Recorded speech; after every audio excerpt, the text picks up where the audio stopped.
The bulb had burned through 11 replacements in 40 years.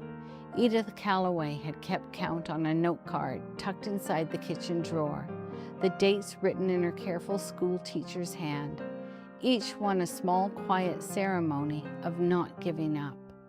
Welcome to the Lamplit Hour, where every story is a small light left on for someone who needs it. If stories like this bring you comfort, take a moment to subscribe and stay a while. The town of Harlan's Creek, Kentucky, sits in a shallow bowl between two ridges. And at night, when the mist comes down off the hills and settles over the valley like a held breath, you can see the lights of the houses scattered through the trees, the way you might see stars through clouds. Here and there, faint and certain, each one belonging to someone. Most folks in Harlan's Creek could tell you which light was which. The Dempsey place kept a blue porch light in summer.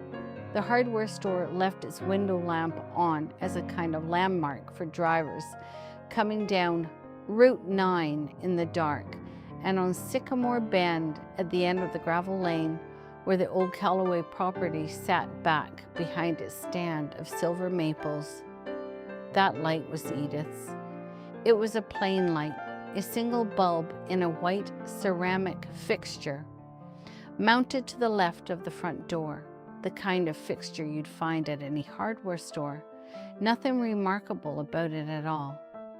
But it burned from the moment the sun went down until Edith herself went to bed, which in recent years wasn't until well past midnight, because sleep had become a more reluctant companion as she'd gotten older, and she stopped fighting it. She'd sit in the front room with her tea and her library books, and the radio playing something soft, and the light would be on outside, doing what she'd asked it to do, and she would not think about it consciously, the way you don't consciously think about breathing. It was simply part of the rhythm of the house. Edith Calloway was 78 years old. She had taught third grade at Harlan's Creek Elementary for 31 years before retiring, and half the adults in town had sat in her classroom at one point or another, had learned to carry a remainder, had stood at the chalkboard sounding out syllables, had brought her construction paper valentines and clay pinch pots and drawings of horses.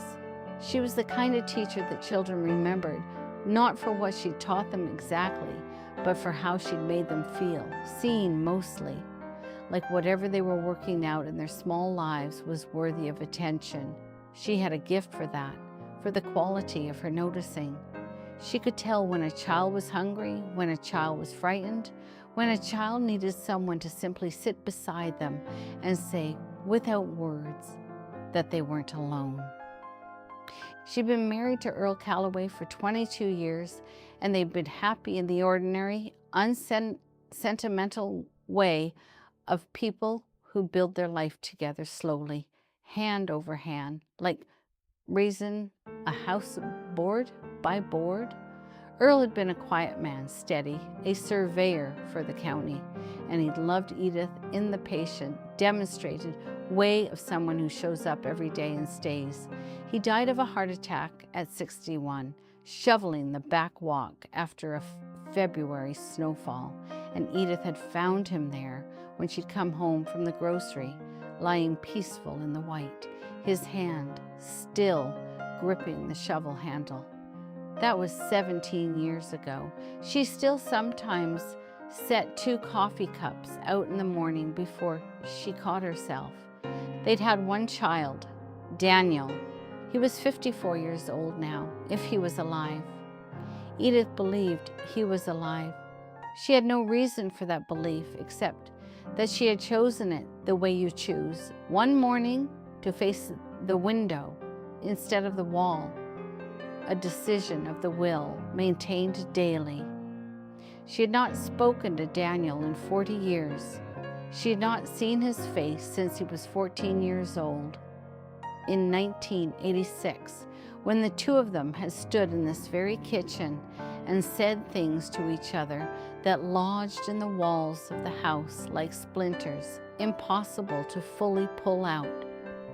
She did not tell the story often. When she did, she told it plainly, without assigning all the fault to Daniel, which surprised people. He'd been 14, she would say. 14 is a country of its own, and the border crossing is hard. And sometimes people say things in that country that they don't entirely mean. And I was 38, she would say, and I was tired. And I said things too that I did not mean and did not take back quickly enough. And by the time I understood that the silence had hardened into something permanent, it was already permanent. What they had fought about was, in retrospect, the kind of thing that seems so small in the rear view of years that it nearly defies belief. A school decision, a question of where Daniel would go for 9th grade. Edith had wanted him to attend the county school where she herself taught, where she could keep an eye on him, where the teachers were people she trusted. Daniel had wanted to go to the regional technical school 2 towns over, where a friend of his was enrolled, where there were programs in mechanics and electronics that interested him. Earl had been alive then, and Earl had sided gently with Daniel, and Edith had felt that as a kind of betrayal, though it wasn't. And she said something about the friend, something about his family, something that wasn't kind and wasn't true, and came from her own fear and not from any real knowledge. And Daniel had looked at her with a face she hadn't seen on him before, a face that was no longer a child's face. And he had said, "You don't know anything about what I need, and you never have." And he had walked out of the kitchen and up to his room, and that night he'd packed a bag and gone to stay with Earl's brother in Elizabethtown. He'd called a week later. Earl had spoken to him, had told her what was said. He wasn't coming home right now. He needed some space. He was sorry he'd spoken to her the way he had. Edith had been too proud to pick up the phone herself. She told Earl to tell him she needed an apology in person. Earl had relayed this.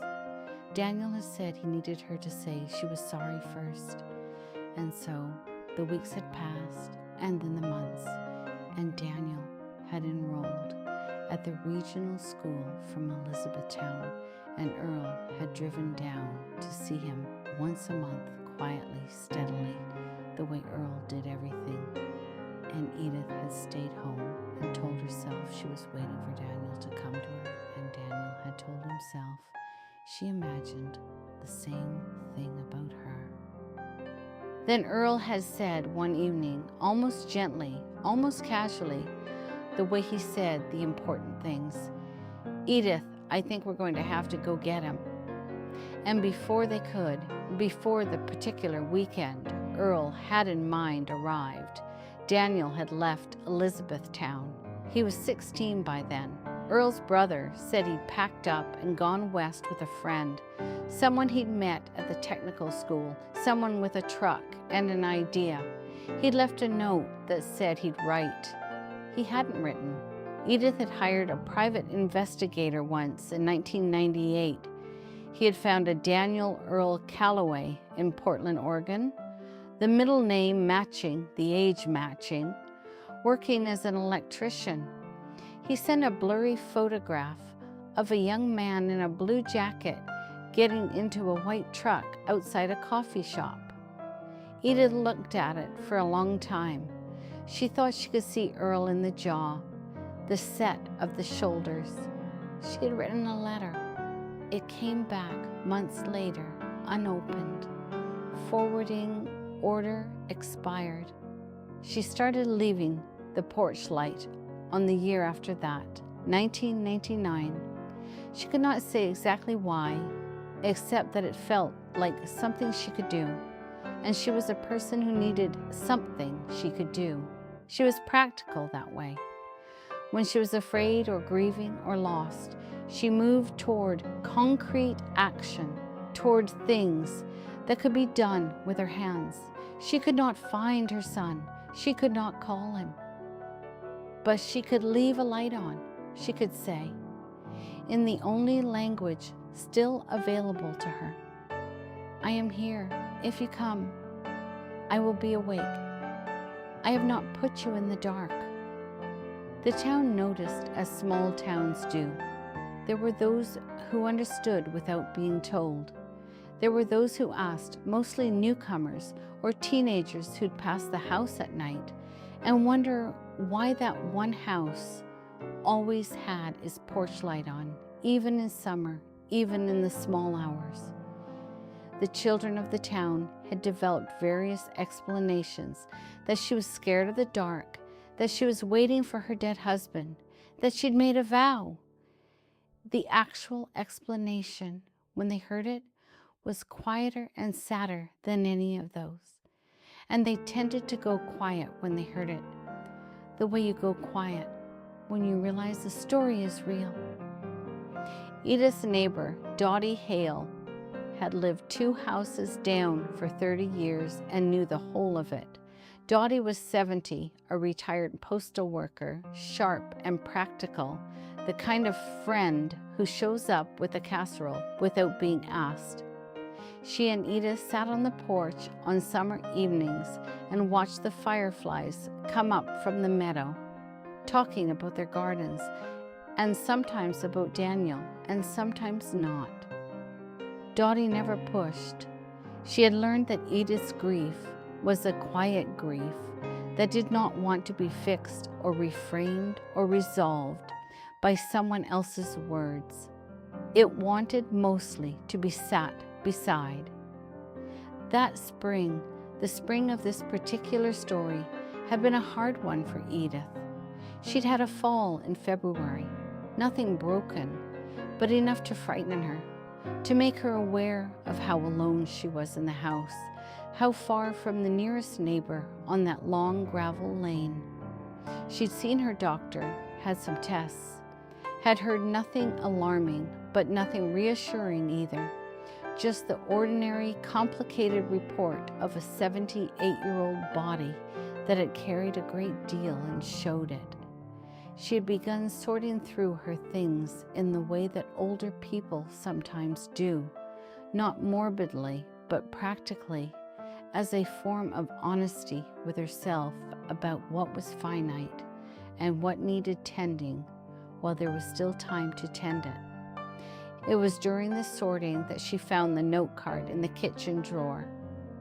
The dates of the bulb replacements. She stood at the counter reading them, the card soft with age, the handwriting changing across the decades, her hand a little surer in the early entries, a little more deliberate in the later ones. The most recent entry read, March 14th, 2024, bulb 11. She held the card and thought about what those dates meant, each one a year or more of nights. Each night a choice remade, and she realized she was tired in a way that had nothing to do with the hour. Not tired of Daniel, never tired of Daniel. Tired of the particular shape her hoping had taken. The way it had organized itself around the light, the way she had let it define her evenings for 4 decades, the way she had, without quite meaning to, built a shrine out of an ordinary porch fixture, and then spent 40 years tending it in a posture that was starting to feel less like love and more like punishment. Punishment of herself or of him. She was no longer sure which. She called Dottie that evening. She said, I'm thinking about turning it off. Dottie was quiet for a moment. Then she said, tell me more about that. And Edith said, I think I've been leaving it on for me as much as for him, because as long as it's on, I don't have to decide anything. I don't have to close the door.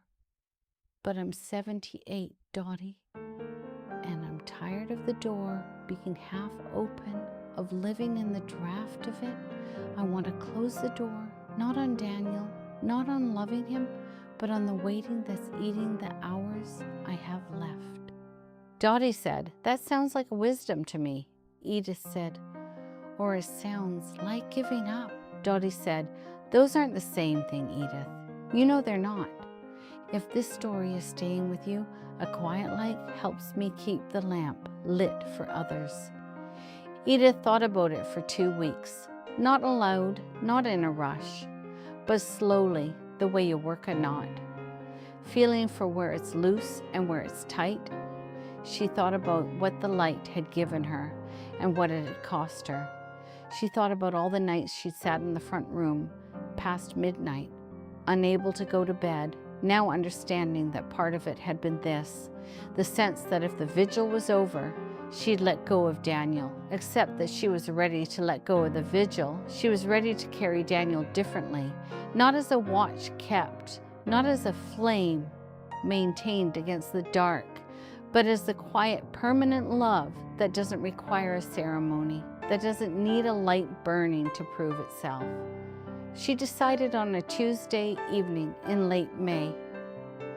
The weather had turned soft, the way it turns in Kentucky in late May, warm without being heavy, the air full of cut grass and honeysuckle, the last of the evening light, sitting gold in the maple leaves. She ate her supper, washed the dishes, made her tea. She sat in the front room for a while with her book, but she didn't read. She looked out the window at the porch, at the glow of the light on the boards, at the moths that had gathered around it in their ancient, faithful way. She got up. She went to the door. She put her hand on the switch. The original switch, the one Earl had installed before Daniel was born, the one she'd never replaced even when the electrician had told her she should. She stood there for a moment. The air outside was very still. The fireflies had just started in the lower meadow, their small cold lights blinking on and off in the dark grass, a kind of language she'd never learned to translate. The silver maples were barely moving. Down the lane, in the direction of the road, she could see nothing but the dark, and the dark was quiet, and she was about to choose the quiet. And then she heard gravel. She thought at first it was an animal, a deer maybe, or the Hansons' dog from down the road, who sometimes wandered. She waited. The sound continued, slow and careful, the particular sound of tires on gravel, someone driving slowly, someone who did not want to announce themselves. The car, a dark-colored car, she couldn't tell the make in the dimness, stopped at the edge of her lane, where the gravel met the road.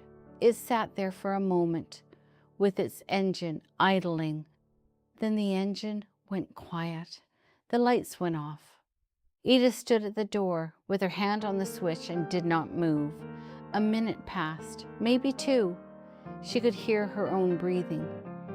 Then the car door opened. She heard it close. She heard footsteps on the gravel. Slow, deliberate footsteps. The footsteps of someone who was uncertain, who had been uncertain for a long time and was choosing, step by step, to be less so. The figure that came up her lane was a man. She could see that much before she could see anything else. A tall man, broad in the shoulders, moving a little stiffly. A man of a certain age, not young, moving with the particular care of a body that had lived hard and rested poorly. He walked in the light of her porch, the way you walk towards something you have been afraid to walk toward. And as he got closer, she could see that his hair was gray and his face was weathered, and that he was wearing a plain dark jacket, and that his hands, when he lifted one of them in something that might have been a wave or might have been the beginning of a gesture he hadn't fully decided on, were the hands of a working man.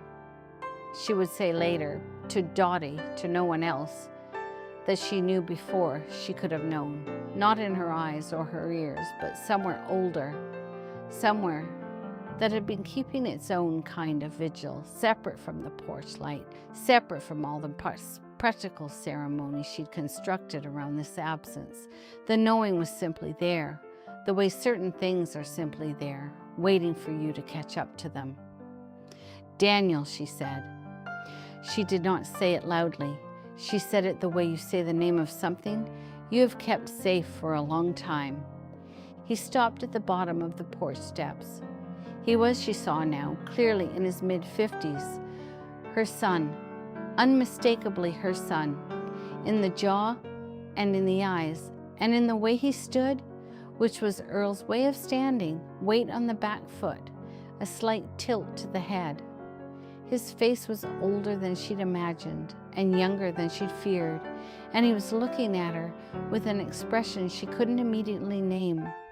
Something that was grief and relief and apology and love, all together in a face that had held them separately for too long. "Mom," he said, and then, because what else was there to say first, he said, "I almost didn't stop." "I know," she said.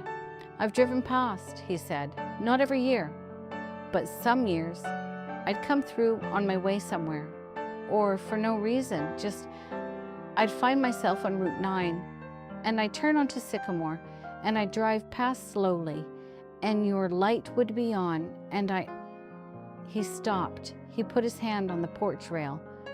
"I didn't know what it meant. Whether it was for me, whether you still..." Edith opened the screen door. She said, "Come up here." He came up the steps. He was taller than she remembered, though of course she was remembering a 14-year-old boy, and time had its own arithmetic. Up close in the light, she could see the years in his face, and she could also see, underneath the years, the boy she'd known, the boy who'd sat at this very kitchen table working on model planes, who'd been afraid of thunderstorms until he was 12 and then abruptly pretended he'd never been afraid of anything, who'd laughed when he laughed, exactly like Earl. She took his face in her hands. She was not a small woman, but he was taller than her by a head, and she had to reach up. And she held his face in her hands the way you hold something you had believed was gone. "I left it on for you," she said, "all these years, so you'd know." He nodded. He couldn't speak for a moment. She felt the muscles of his jaw move against her palms. "I have a photograph," he finally said. His voice was rough, a working man's voice, a voice that had spent years in practical rooms, giving practical instructions. But it was trembling now, just slightly, like a compass needle finding north. "I took it years ago, drove past in the dark, and took it with my phone through the car window, just the porch and the light. I've had it on my wall for a long time, in every place I've lived. Portland, then Boise, then Denver. I'm in Denver now. I have a shop there. Electrical work." Edith lowered her hands.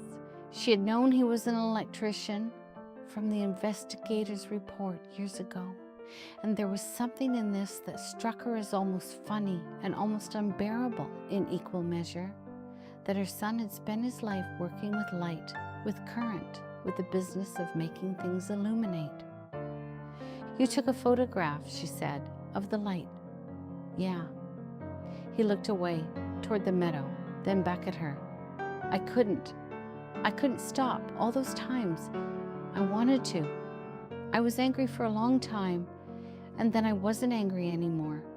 And then I was just, I didn't know how. I didn't know what you'd..." She said, "I was going to turn it off tonight." He looked at her. She said, "I was standing here, my hand on the switch, right when you pulled up. I decided it was time. Not because I stopped, not because of that, but because I thought maybe the waiting was doing more harm than good for both of us." He was quiet for a moment. Then he said, very quietly, "I'm glad you didn't." She said, "So am I." They stood on the porch for a while without speaking. The fireflies were fully out now, filling the lower meadow with their small, patient lights. The honeysuckle smell was strong. Somewhere down the road, a dog barked once and then was quiet. The night settled around them the way the night settles when no one is fighting it. "Come inside," Edith said finally. "I'll make tea. Or I have coffee if you'd rather." "Tea is fine," Daniel said. And then, after a pause, with something in his voice she recognized as the remnant of the boy who'd brought her construction paper cards and clay pinch pots and all the ordinary small offerings of a child who wants to be seen. "Is it still that chamomile you always made?" She smiled. She held the door. "Still the same," she said. They sat at the kitchen table until past 2 in the morning. Edith learned that Daniel had married 15 years ago a woman named Carol, who is a physical therapist in Denver, and that they had 2 daughters, Emma, who was 12, and May, who was 9. She had grandchildren.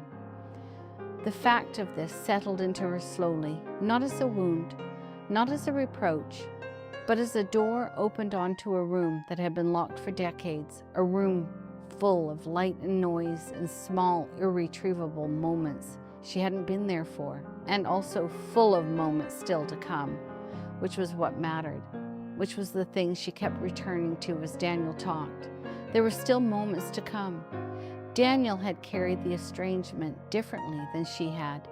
He had married a woman who had asked him early on about his family, and he had told her some of it, and Carol had, gently and persistently, over the years, urged him to go back. He had not been ready.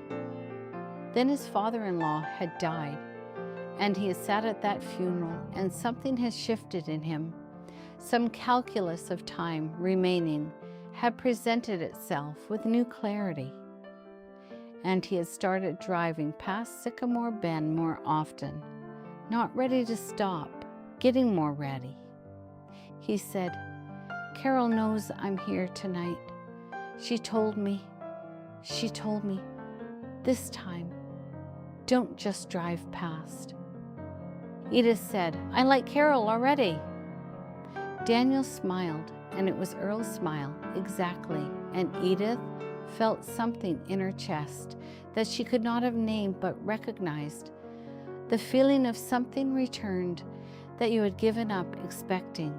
She showed him the note card. She hadn't planned to, but she got up and opened the kitchen drawer and brought it to the table and set it in front of him. He looked at it for a long time.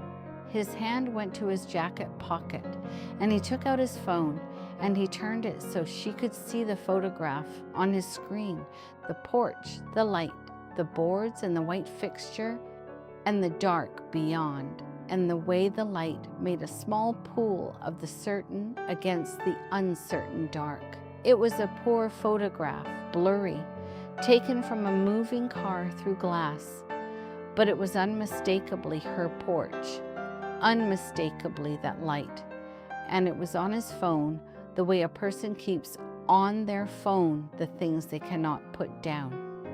She put her hand over his, there at the kitchen table. He turned his hand over and held hers.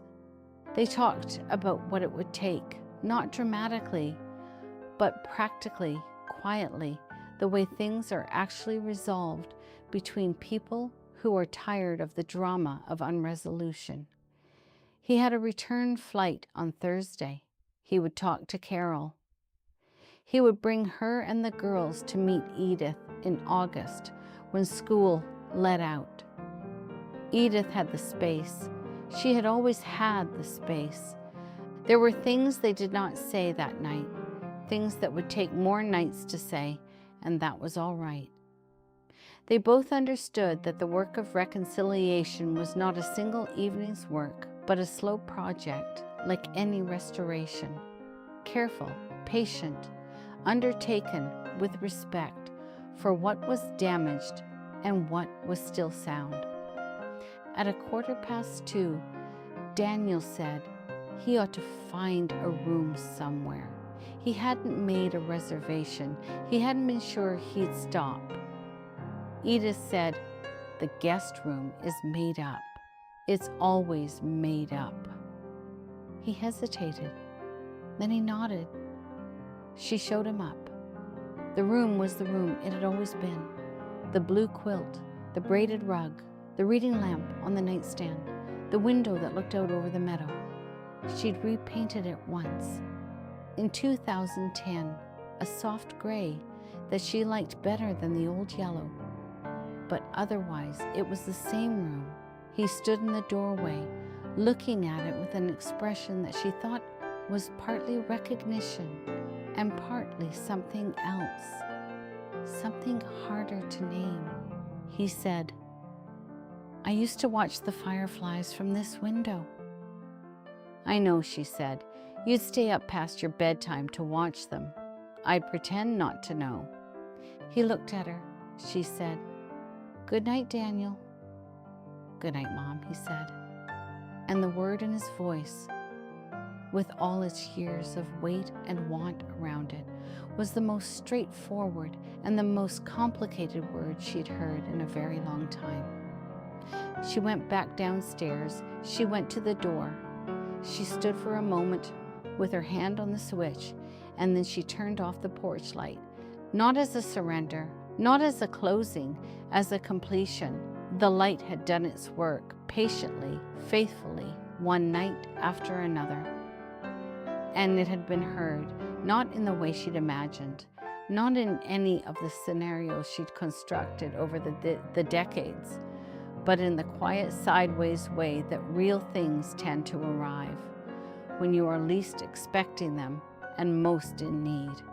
She stood in the dark hallway and listened to the house.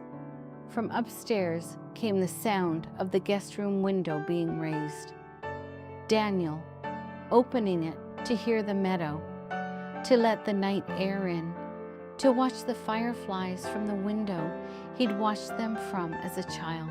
She stood there and listened, and the sound was so ordinary and so enormous that she stood there for longer than she'd planned. Then she went upstairs herself and lay in her bed in the dark with her eyes open, not because she couldn't sleep, but because she wanted to be awake for this. The way the dark felt different now, fuller, the house differently occupied, 40 years of a certain kind of quiet, replaced with a different quiet, a quiet that was not empty but beginning. She fell asleep before she expected to, and woke in the morning to the sound of her son in the kitchen making coffee, the smell of it rising through the house like something ordinary and irreplaceable. Dottie brought muffins at 9 o'clock in the morning, the way Dottie did things, with impeccable timing and no ceremony. She came round the back way, knocked, and Edith let her in, and she and Daniel shook hands at the kitchen table, and Dottie said, "I've been waiting a long time to meet you." And Daniel said, "I'm sorry it took so long." And Dottie said, "Don't apologize. Eat a muffin," and that was the end of that.